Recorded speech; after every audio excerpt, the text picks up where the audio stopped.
3 weeks before this, I was in fat camp at Notre Dame in the lead up, so that's why I ran out of gas and couldn't finish it for myself. 2015 was a really special time.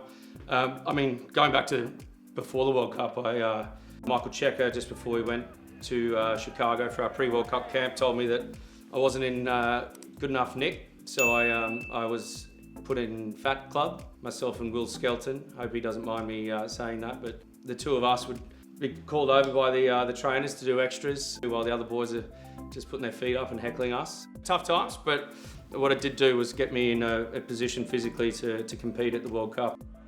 You know, myself and Matt Giddo were called back from Toulon. We're playing in the south of France, and prior to this World Cup, you weren't able to play for the Wallabies if you were playing outside of Australia. So it was a pretty special moment, thinking that, you know, we're potentially getting another shot at a World Cup that we didn't think we'd ever get. How are Argentina still in this game? There was a moment there where it was sort of back and forth. I was pretty tight. I saw an opportunity, as did Nick, and we kind of caught eye contact. Didn't want to overcall it too much because we didn't want to bring too much attention from the back of the driving maul from the Argentinians. I've got a good relationship and combination with Nick from my time at the Waratahs, but also the Wallabies as well. So I think we quickly got on the same page, and he scooted down that short side, put me away with a really nice pass. Here's Phipps. Mitchell. Through Mitchell. Backing himself. He did it at Twickenham in the European Cup final. Amazing. Mitchell. Ashley Cooper for a hat-trick. And that is surely checkmate. All right, well, let's give one of the boys who was involved in that game a call and see if he wants to talk about me and my run. I'll give Matt Giddo a call. Not sure if he's going to answer, but he's semi-retired, so he's got nothing else to do. Might be counting his millions. No good from Gitz. You know who will definitely answer is Adam Ashley Cooper, obviously the try scorer. So let's get him on the phone. Bro, what's happening? How are you, mate? I actually just want to take you back down memory lane a little bit. Back to 2015 Rugby World Cup semi-final. Pretty special moment for you getting a hat trick, but you wouldn't have got it if I didn't do the legwork. Oh, you did everything you could, mate, to make sure that I didn't get it. You've already scored a World Cup hat trick at this point, didn't you? 2011. That's right. Who was that against? I did, against the US. That's right. The Eagles. The Eagles, yeah. And see, I got one in 2007 against Fiji, and I know that we're very competitive. You know, there's all these stories about how closely linked we are with cap numbers and birthdays and all that type of thing, but you're also a bit of a two-cat. You know, like I've got one last name, you've got two. Like you've always trying to one-up everyone on everything. Mate, you've been trying to one-up me the whole time. I know, I was trying to, but I also wanted to make sure that you didn't one-up me on this. So I thought, I've just got to make it hard for you for the hat trick. And so I thought I'd just throw an absolute doojra at your bootlaces.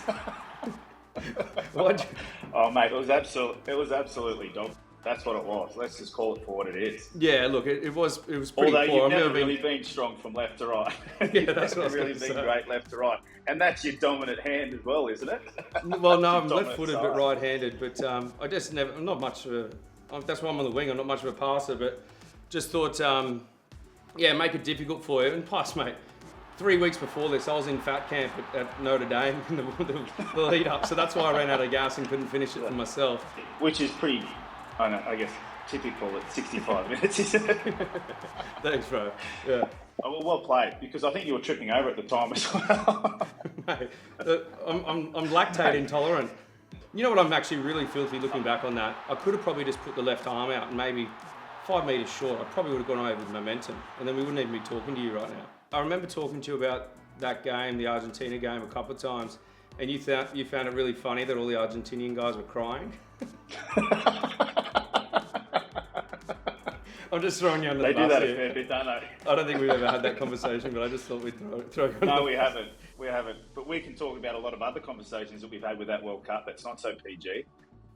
Okay, Adam, I've got to go, so it's good to chat. Yeah. Yeah, cheers, mate. Have a good day at work. See you, bro. Love your work. See you, mate.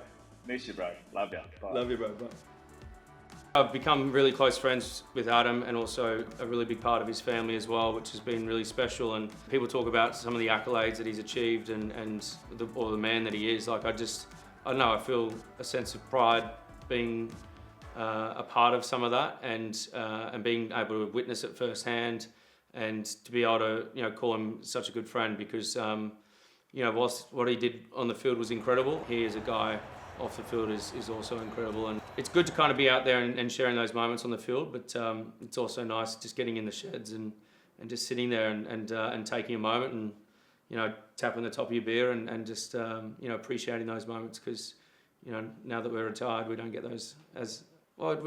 We still tap the top of our beers, but they're just not quite the same.